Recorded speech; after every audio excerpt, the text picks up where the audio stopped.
اس رب کا بہت بڑا احسان عظیم ہے. ہمیں اللہ تبارک و تعالیٰ نے 2 صاحبزادہ نوازا ہے. یہ آن محمد کو اللہ نے ہمیں نوازا ہے. اس مصیبت کے عالم میں روپیہ صدقہ نہیں کر سکتی. میں اپنے دونوں بچے کو آپ کی بارگاہ میں لے کر کے آئی ہوں. اب میں اس دونوں بچے کو آپ کی ذات پر صدقہ کرنا چاہتی ہوں. اسے قبول کر لیجئے تاکہ اللہ تبارک و تعالیٰ جو مصیبت ہے، جو بلائیں ہم لوگوں کے سروں پر نازل فرمائے ہوا ہے، اس وہ دور ہو جائے. اسے قبول کر لیجئے. جیسے یہ امام علی مقام نے سنا اپنی بہن ہمشیرہ صاحبہ سے، حضرت زینب رضی اللہ تعالیٰ عنہ سے، اپنے دونوں بچے کو میدان کارزار میں بھیجنے کے لیے تیار ہے. کہا گیا اے بھائی، اے بہن، اے ہمشیرہ صاحبہ، ایسا نہیں ہو سکتا کہ میں اپنے موجودگی میں اپنے دونوں بھانجوں کو میں دشمنوں کے حوالے کر دوں. ایسا نہیں ہو سکتا.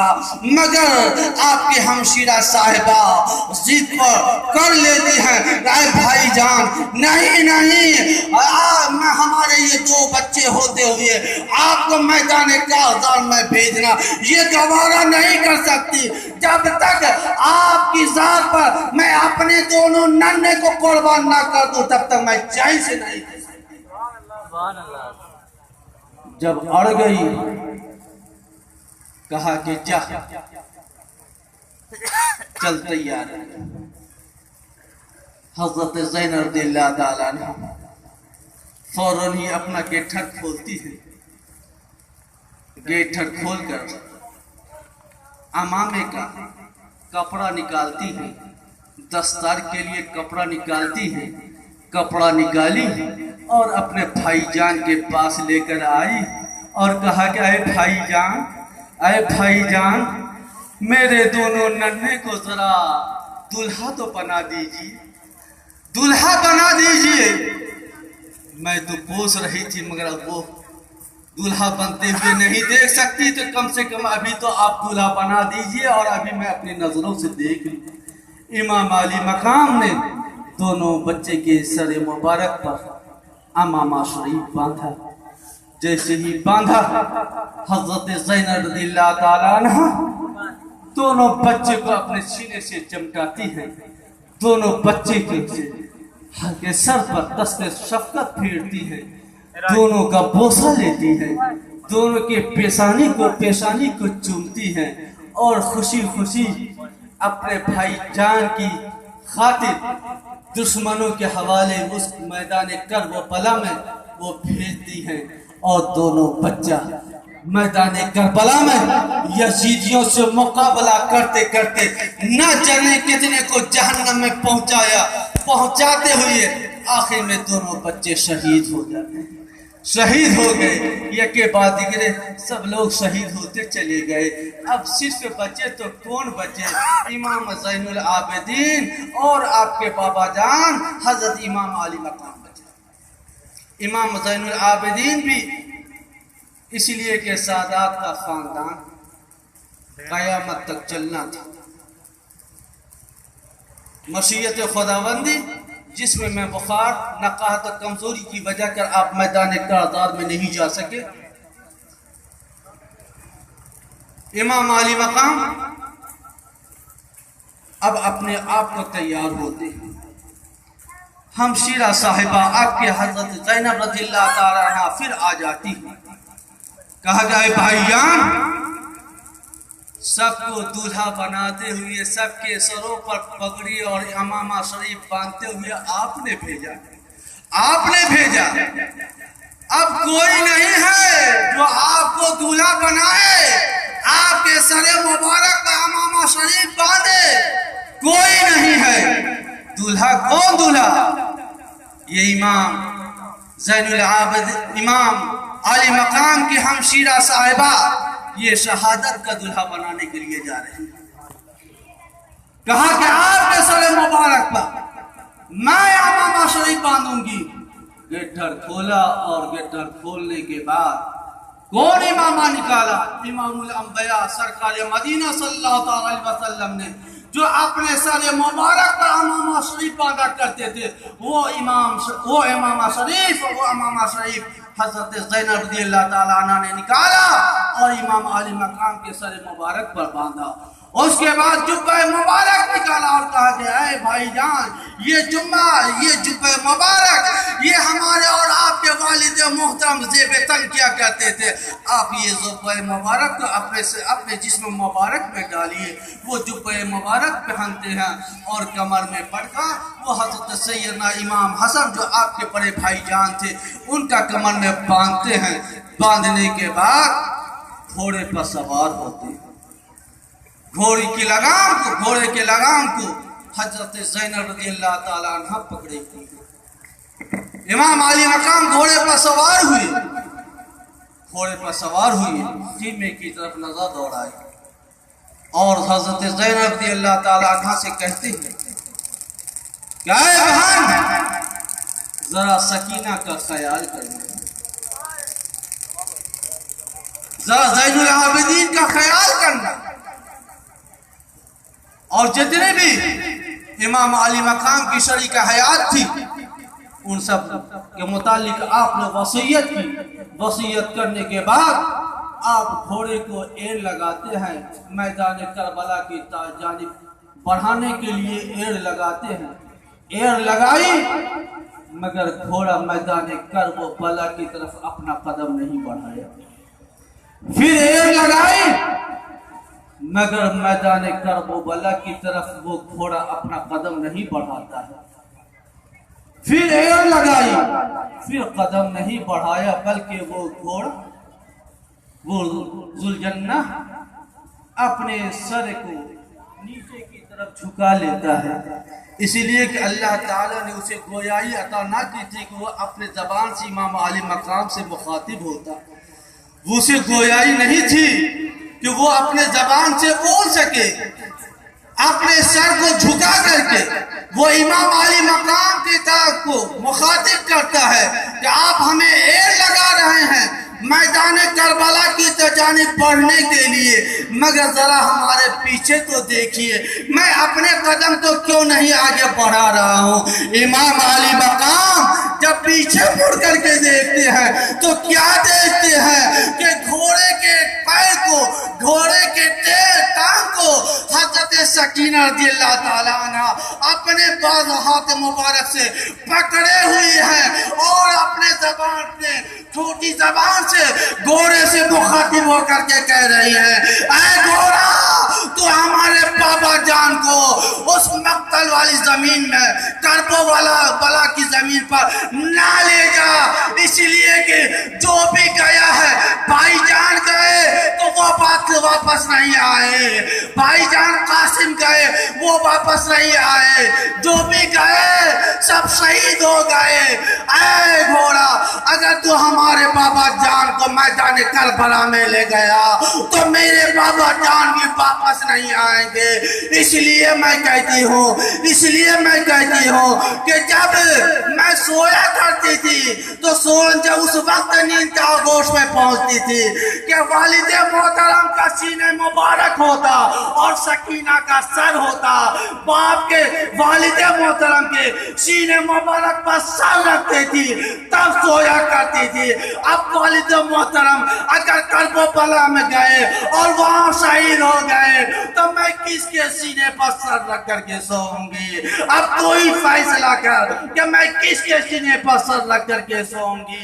یہ حضرت سکینہ رضی اللہ تعالیٰ عنہ زبان سے، اپنے ننھی زبان سے عرض کرتی ہیں، فوراً ہی امام علی مقام گھوڑے کے زین سے، گھوڑے کے پشت سے نیچے اترتے ہیں اور حضرت سکینہ رضی اللہ تعالیٰ عنہ جو آپ کی چھوٹی بچی تھی انہیں گود میں اٹھایا اور دست شفقت پھیرتے ہوئے انہیں خیمے کے جانب لے گئے اور حضرت زینب رضی اللہ تعالیٰ عنہ کے حوالے کیا اور فرماتے ہیں امام علی مقام، اے بیٹی سکینہ، یہ بات بالکل حق ہے کہ تو جب تک ہمارے سینے پر اپنا سر نہیں رکھتی تھی تو نہیں سو پاتی تھی، اور تو یہ بھی جانتی ہے کہ تیرا چھوٹا بھائی، تیرا ننھا بھائی اصغر جب تک ماں کے